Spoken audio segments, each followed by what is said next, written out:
one-way ANOVA test atau istilah lainnya adalah uji ANOVA satu jalur. Uji one-way ANOVA adalah analisis varian satu jalur yang terdiri atas satu faktor dengan dua atau lebih level. Adapun kegunaan uji one-way ANOVA adalah untuk menguji perbedaan rata-rata data lebih dari dua kelompok sampel. Jika hanya terdapat dua kelompok, kita bisa menggunakan uji independent sample t-test atau uji T. Berikut kami telah memiliki sebuah data penelitian dengan judul Perbedaan hasil belajar IPA siswa kelas 5 dengan menggunakan model pembelajaran pemecahan masalah, PBL, dan inquiry. Adapun variabel faktor pada penelitian ini adalah model pembelajaran yang terdiri dari 3 level, yakni pemecahan masalah, PBL, dan inquiry. Sedangkan variabel terikat atau variabel yang diukurnya adalah hasil belajar. Rumusan dari penelitian ini adalah apakah terdapat perbedaan hasil belajar IPA siswa kelas 5 dengan menggunakan model pembelajaran pemecahan masalah, PBL, dan inquiry. Lalu, apa saja yang akan diteliti? Yang pertama, berapakah rata-rata hasil belajar IPA ketiga model pembelajaran tersebut? Yang kedua, apakah terdapat perbedaan rata-rata dalam hasil belajar IPA tersebut? Lalu yang ketiga, rata-rata hasil belajar IPA mana saja yang sama atau berbeda hasilnya?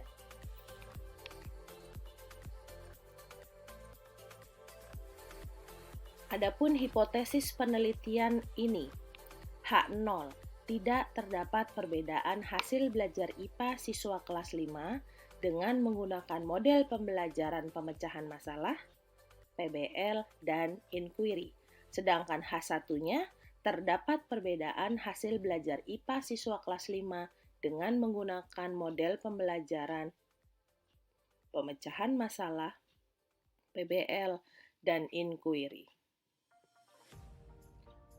Adapun persyaratan penggunaan uji one-way ANOVA, yang pertama adalah sampel berasal dari kelompok yang independen.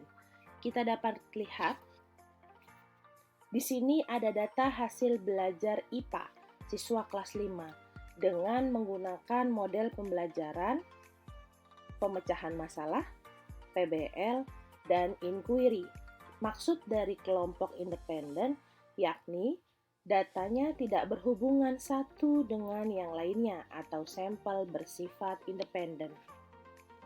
Syarat yang kedua, variabel faktor bersifat non-metrik atau data kategorikal. Maksudnya adalah bukan berupa data angka. Model pembelajaran di sini bukan angka tetapi pengkategorian. Kemudian syarat yang ketiga adalah data masing-masing kelompok berdistribusi normal. Sebelum menganalisis uji one-way ANOVA, kita terlebih dahulu harus menguji kenormalan data yang kita miliki. Dan data yang kita miliki harus normal. Syarat yang keempat, varian antar kelompok harus homogen. Hal ini akan kita lakukan melalui uji homogenitas. Ini adalah syarat-syarat sebelum kita dapat menggunakan uji one-way ANOVA untuk menganalisis data penelitian kita. Selanjutnya, langkah-langkah uji one-way ANOVA. Yang pertama, melakukan uji normalitas Shapiro-Wilk. Mengapa kita memilih Shapiro-Wilk? Karena Shapiro-Wilk digunakan untuk sampel yang jumlahnya kecil atau kurang dari 100. Kemudian, yang kedua adalah kita melakukan uji homogenitas, dan yang ketiga, kita melakukan uji one-way ANOVA.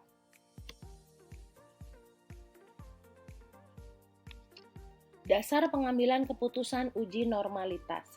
Menurut buku Penyusunan Skala Psikologis oleh Saifuddin Azwar tahun 2009, dasar pengambilan keputusan uji normalitas yang pertama, jika nilai signifikansi lebih dari 0,05, maka data berdistribusi normal. Dan sebaliknya, Jika nilai signifikansi kurang dari 0,05, maka data berdistribusi tidak normal. Ini akan dibahas setelah kami mempraktikkan bagaimana cara menguji distribusi data ini normal atau tidak. Supaya lebih mudah untuk menganalisis data, nantinya dengan SPSS, kita perlu melakukan pengkategorian atau pengkodean data terlebih dahulu. Di sini ada 3 kategori, yaitu pemecahan masalah, PBL, dan inquiry. Datanya disusun sebagaimana berikut. Model pembelajaran dengan kode 1 menunjukkan pemecahan masalah. Kode 2 menunjukkan PBL dan kode 3 menunjukkan inquiry. Kemudian kolom berikutnya adalah data hasil belajarnya, disusun dan digabung supaya lebih mudah saat kita menginput data menggunakan SPSS. Baik, untuk pengkodean data telah dilakukan, kemudian kita akan melakukan uji normalitas. Caranya kita akan membuka dulu aplikasi SPSS-nya.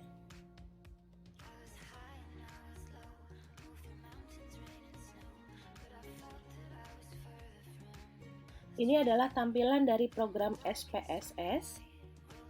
Selanjutnya kita akan klik variable view.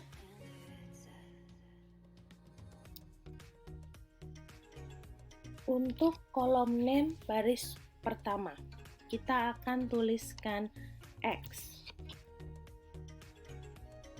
Untuk kolom label yang menunjukkan variabel faktor, kita akan tuliskan model pembelajaran.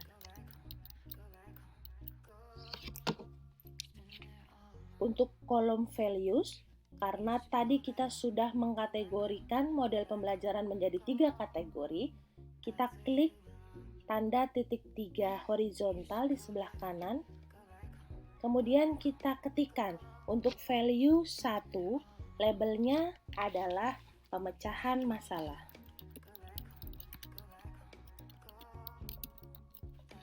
Kemudian kita klik add. Selanjutnya untuk value 2, labelnya adalah PBL. Kita klik add.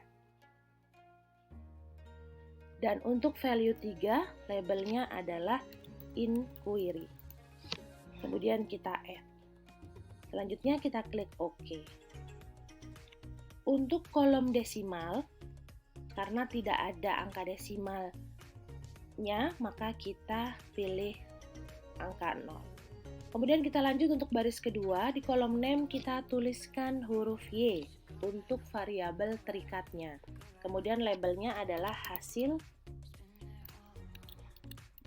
belajar IPA. Kemudian untuk desimalnya kita juga ketikkan 0, dan untuk measure-nya karena ini hasil belajar kita boleh pilih scale atau skala. Selanjutnya kita klik data view. Nah, di sini sudah tampil ada variabel X dan variabel Y. Variabel X adalah model pembelajaran, sedangkan variabel Y adalah hasil belajar IPA. Selanjutnya, kita akan memindahkan data yang tadi ada di Excel ke program SPSS. Kita buka terlebih dahulu Excel-nya. Ini data Excel kita tadi. Kita bisa blok mulai dari model pembelajaran hingga hasil belajar, dari data paling awal hingga data paling akhir. Kita blok. Kemudian kita klik kanan, lalu copy. Kita buka kembali SPSS kita, lalu kita klik kanan dan paste. Kita tempel. Nah, di sini data kita sudah tertempel. Lalu kita akan cek apakah semua data sudah terinput. Sebanyak 60 data. Sudah terinput semua sebanyak 60 data. Langkah berikutnya adalah melakukan uji normalitas. Caranya adalah kita pilih analyze, kemudian descriptive statistik, lalu explore. Seperti ini muncul kotak dialog. Untuk model pembelajaran variabel X kita akan input atau pindahkan ke faktor list.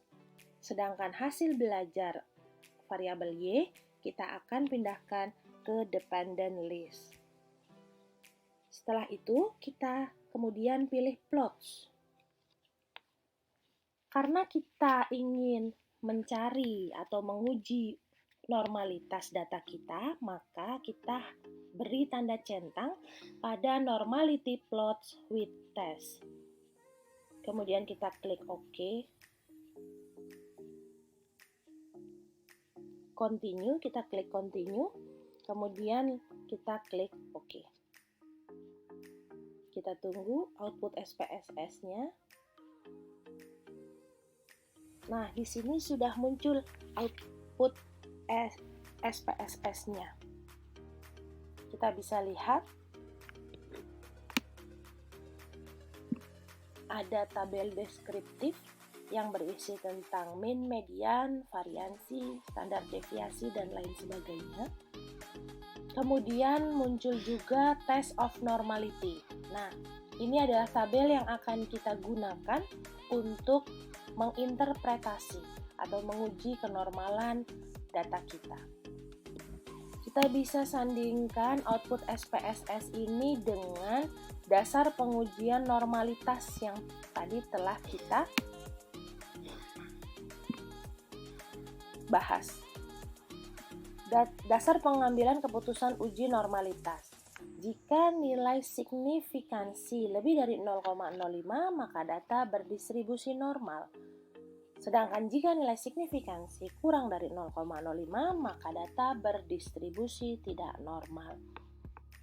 Baik, berdasarkan output test of normality pada SPSS, terlihat nilai signifikansi. Kita bisa membacanya atau menginterpretasikannya seperti ini.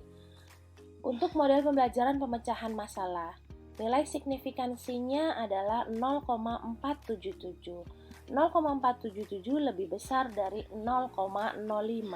Kemudian untuk model pembelajaran PBL, signifikansinya 0,719. 0,719 lebih besar dari 0,05.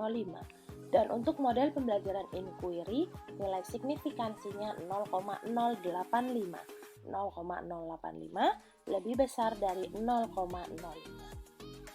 Sehingga dapat disimpulkan bahwa data berdistribusi normal. Berarti syarat pertama dalam pengujian one-way ANOVA telah terpenuhi.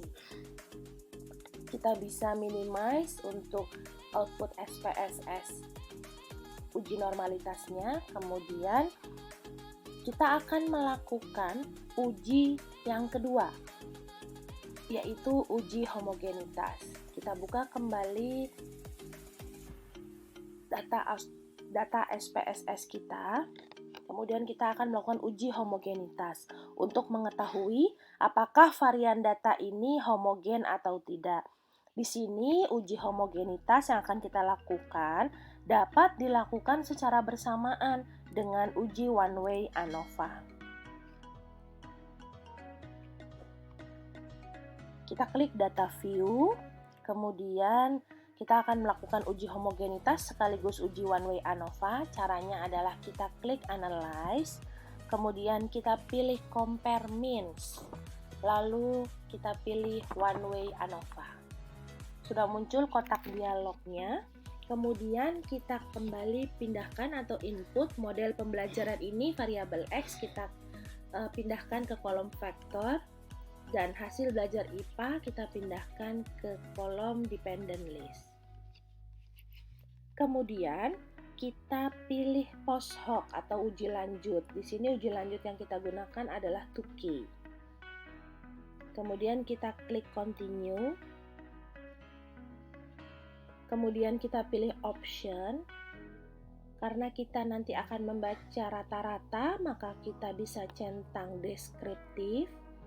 Dan kita akan melakukan uji homogenitas, maka yang harus kita centang kembali adalah homogeneity of variance test.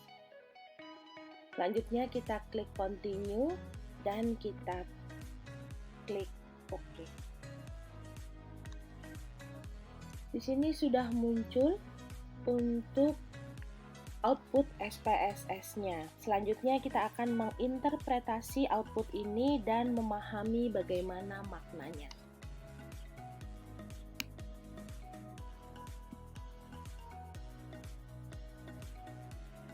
Kita kembali lagi untuk pedoman dasar pengambilan keputusan uji homogenitas. Di sini kita bisa lihat output SPSS-nya yang berjudul Test of Homogeneity of Variances. Dasar pengambilan keputusannya. Yang pertama, jika nilai signifikansi lebih dari 0,05, maka data adalah homogen atau varians data sama. Jika nilai signifikansi kurang dari 0,05, maka data adalah tidak homogen atau varians data berbeda. Di sini kita bisa lihat nilai signifikansinya.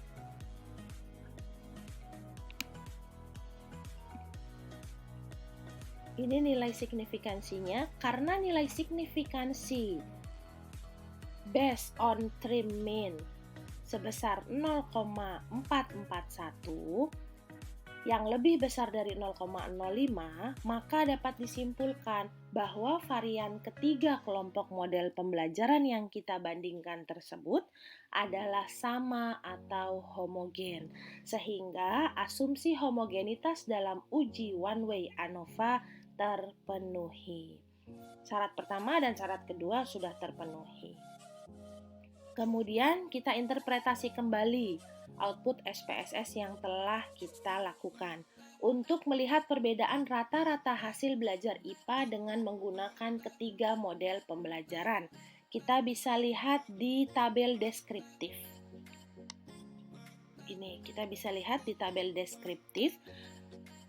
Kita interpretasikan yang pertama, rata-rata hasil belajar IPA dengan menggunakan model pemecahan masalah sebesar, di sini tertera angka 65,00. Kemudian yang kedua, rata-rata hasil belajar IPA dengan menggunakan model PBL sebesar 74,80. Dan rata-rata hasil belajar IPA dengan menggunakan model inquiry sebesar 72,70. Dengan demikian, maka secara deskriptif dapat disimpulkan bahwa rata-rata hasil belajar IPA tertinggi adalah dengan menggunakan model pembelajaran PBL, yaitu sebesar 74,80. Selanjutnya, menguji apakah ketiga sampel mempunyai rata-rata yang sama atau berbeda, atau uji one-way ANOVA. Dasar pengambilan keputusan dalam analisis uji one-way ANOVA yang pertama, jika nilai signifikansi lebih dari 0,05, maka rata-ratanya sama. Dan jika nilai signifikansinya kurang dari 0,05, maka rata-rata berbeda. Di sini kita bisa lihat untuk tabel ANOVA-nya. Tabel ANOVA-nya kita bisa lihat, berdasarkan output ANOVA pada SPSS diketahui nilai signifikansi sebesar 0,010 kurang dari 0,05, sehingga dapat disimpulkan bahwa rata-rata ketiga hasil belajar IPA tersebut berbeda. Kesimpulannya apa? Kesimpulannya adalah H0-nya ditolak dan H1-nya diterima. Berarti ada perbedaan hasil belajar IPA dengan menggunakan model pembelajaran pemecahan masalah, PBL, dan inquiry. Selanjutnya, kita akan mencari kelompok mana saja yang rata-rata hasil belajarnya sama dan tidak sama melalui tes post hoc tadi yang sudah kita lakukan. Kita bisa interpretasi tabel post hoc tes ini. Multiple comparison. Pengujian 2K HSD yang kita gunakan tadi atau beda nyata jujur adalah pengujian jamak untuk menentukan apakah rata-rata hasil belajar tersebut signifikan dalam jumlah analisis varians. Sebagai contoh, kita bisa lihat berdasarkan output multiple comparisons diketahui nilai signifikansi sebesar 0,011 lebih kecil dari 0,05. Maka dapat disimpulkan bahwa hasil belajar IPA dengan model pembelajaran pemecahan masalah dan PBL adalah berbeda. Kemudian contoh lainnya berdasarkan output multiple comparison diketahui nilai signifikansi sebesar 0,797 lebih besar dari 0,05. Maka dapat disimpulkan bahwa hasil belajar IPA dengan PBL dan inquiry adalah sama. Itu sebagai contoh. Kemudian, untuk melihat kesamaan rata-rata hasil belajar ketiga model pembelajarannya tadi, kita akan menggunakan output 2KHSD di homogeneous subsets. Pada subset 1, terdapat data hasil belajar IPA dengan model pembelajaran pemecahan masalah dan inquiry. Apa artinya ini? Artinya adalah rata-rata hasil belajar IPA dengan menggunakan kedua model tersebut tidak mempunyai perbedaan yang signifikan. Dengan kata lain, rata-rata hasil belajar IPA dengan model pemecahan masalah dan inquiry adalah sama. Selanjutnya kita akan interpretasi subset kedua, yaitu terdapat hasil belajar IPA dengan model inquiry dan PBL. Apa artinya ini? Artinya adalah rata-rata hasil belajar IPA dengan menggunakan kedua model tersebut tidak mempunyai perbedaan yang signifikan. Dengan kata lain, rata-rata hasil belajar IPA dengan model inquiry dan PBL adalah sama. Kemudian kita akan membuat kesimpulan dalam uji one-way ANOVA. Dalam riset eksperimen ini, rata-rata hasil belajar IPA dengan model PBL dan pemecahan masalah adalah berbeda. Sedangkan rata-rata hasil belajar IPA dengan model inquiry adalah sama. Dengan demikian, variabel model pembelajaran berpengaruh secara signifikan terhadap perbedaan rata-rata hasil belajar IPA dengan model PBL dan pemecahan masalah.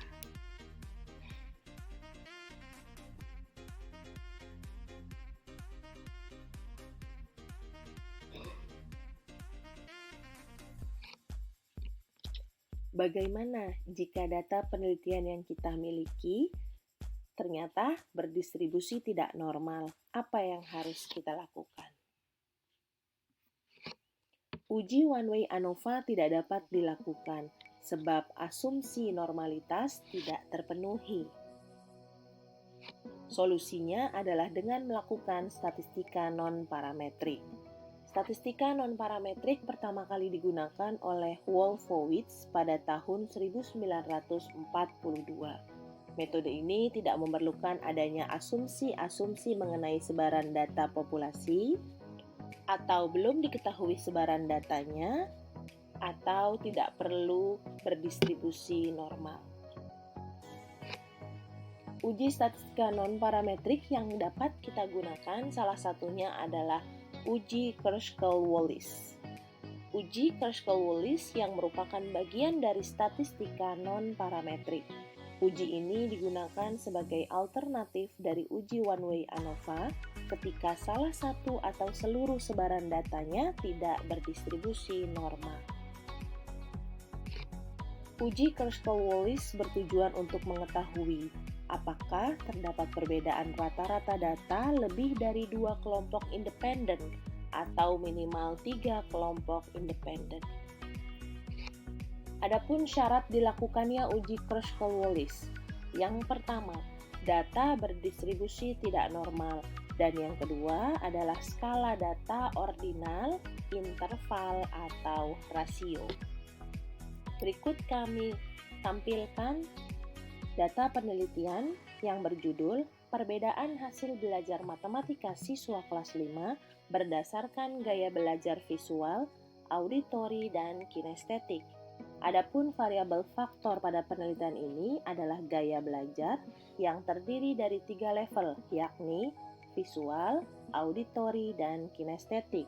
Sedangkan variabel terikat atau variabel yang diukurnya adalah hasil belajar.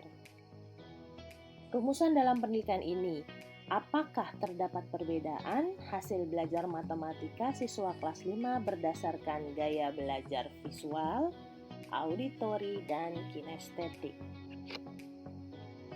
Hipotesis dalam penelitian ini, H0.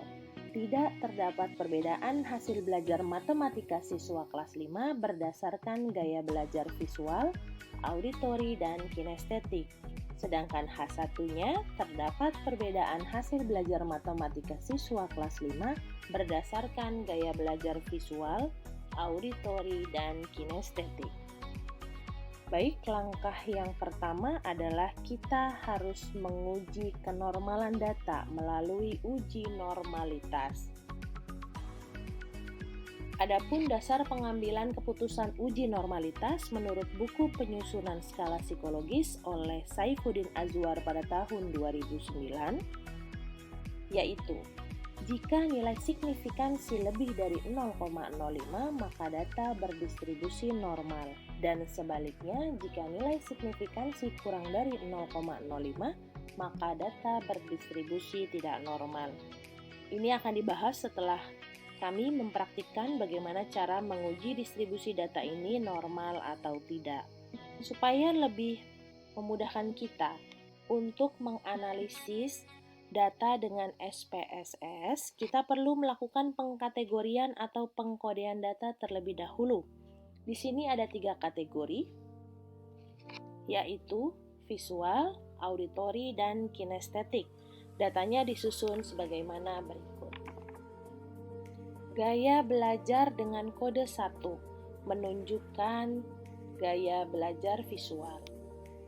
Gaya belajar dengan kode 2 menunjukkan gaya belajar auditori, dan gaya belajar dengan kode 3 menunjukkan gaya belajar kinestetik. Kemudian untuk kolom berikutnya, yaitu kolom hasil belajar matematika, ini adalah data hasil belajar matematika yang telah disusun dan digabung supaya lebih mudah saat kita menginput data menggunakan SPSS. Baik, untuk pengkodean data telah kita lakukan, kemudian kita akan melakukan uji normalitas. Caranya, kita akan membuka dulu aplikasi SPSS-nya.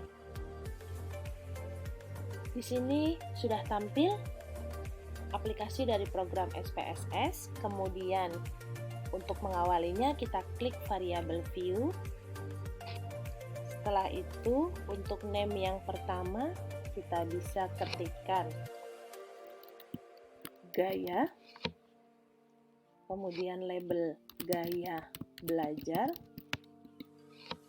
Untuk values-nya kita bisa menuliskan sesuai dengan pengkodean yang sudah kita lakukan tadi di Excel, yaitu value 1 untuk visual kita add, kemudian value 2 untuk auditori kita add kembali, dan value 3 untuk kinestetik kita add. Setelah itu kita klik OK. Untuk desimal kita nolkan saja. Kemudian untuk kolom name baris kedua untuk variabel Y kita bisa tuliskan hasil. Untuk labelnya hasil belajar matematika. Kemudian desimalnya kita pilih 0. Kemudian untuk measure-nya kita bisa pilih scale atau skala. Setelah itu kita klik data view. Di sini ada 2 untuk variabel X dan variabel Y. Variabel X-nya gaya belajar, kemudian variabel Y-nya adalah hasil belajar. Kemudian setelah itu kita akan memindahkan atau menginput data yang ada di Excel kita tadi ke dalam program SPSS ini. Kita buka kembali data kita di Excel. Ini data yang sudah kita gabungkan bersama kode gaya belajarnya. Kemudian kita blok mulai dari data awal hingga data akhir, kemudian klik kanan, kita copy, kita buka kembali SPSS kita.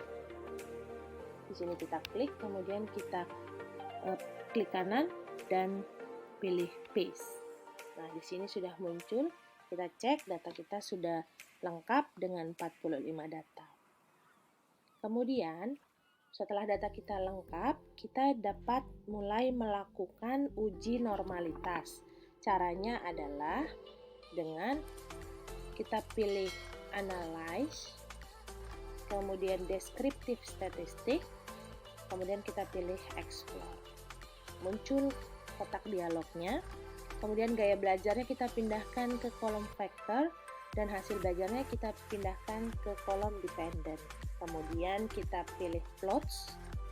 Karena ini untuk menguji normalitas, maka kita harus mencentang pada normality plots with test. Kemudian continue. Lalu kita pilih OK. Sambil kita menunggu output SPSS-nya, kita bisa perbesar.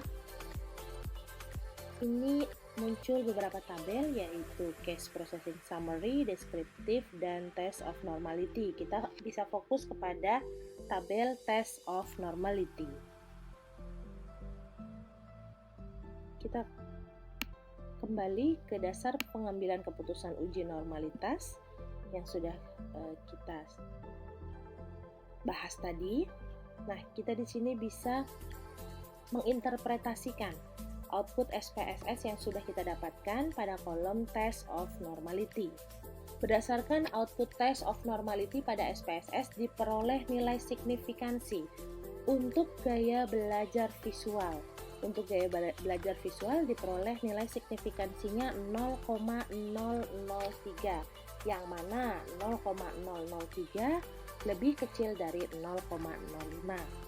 Kemudian untuk gaya belajar auditori diperoleh nilai signifikansinya 0,060, di mana 0,060 lebih besar dari 0,05.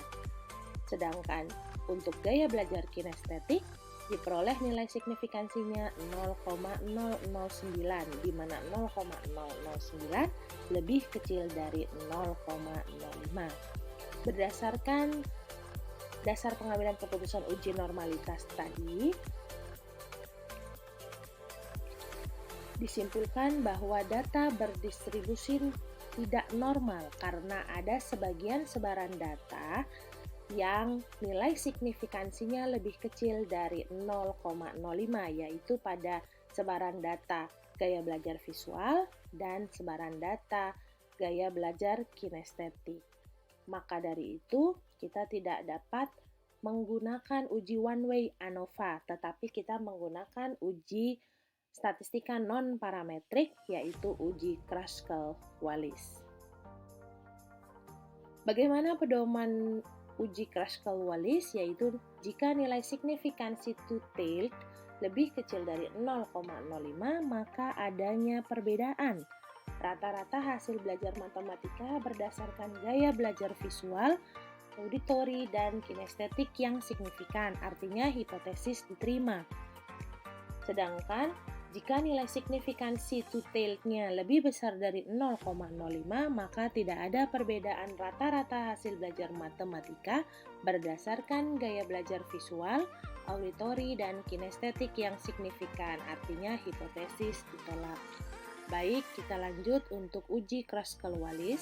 Kita bisa minimize terlebih dahulu output SPSS yang terkait normalitas tadi. Kemudian kita kembali lagi kepada data view kita yang ada di program SPSS. Kemudian untuk menguji Kruskal-Wallis kita bisa pilih Analyze.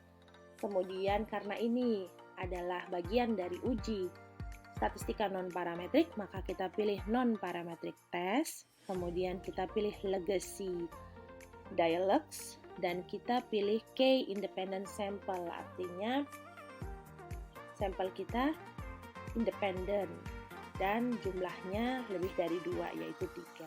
Kemudian kita klik ini.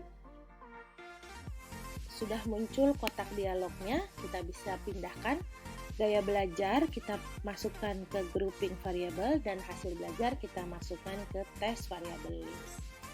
Kemudian keras listnya sudah tercentang otomatis.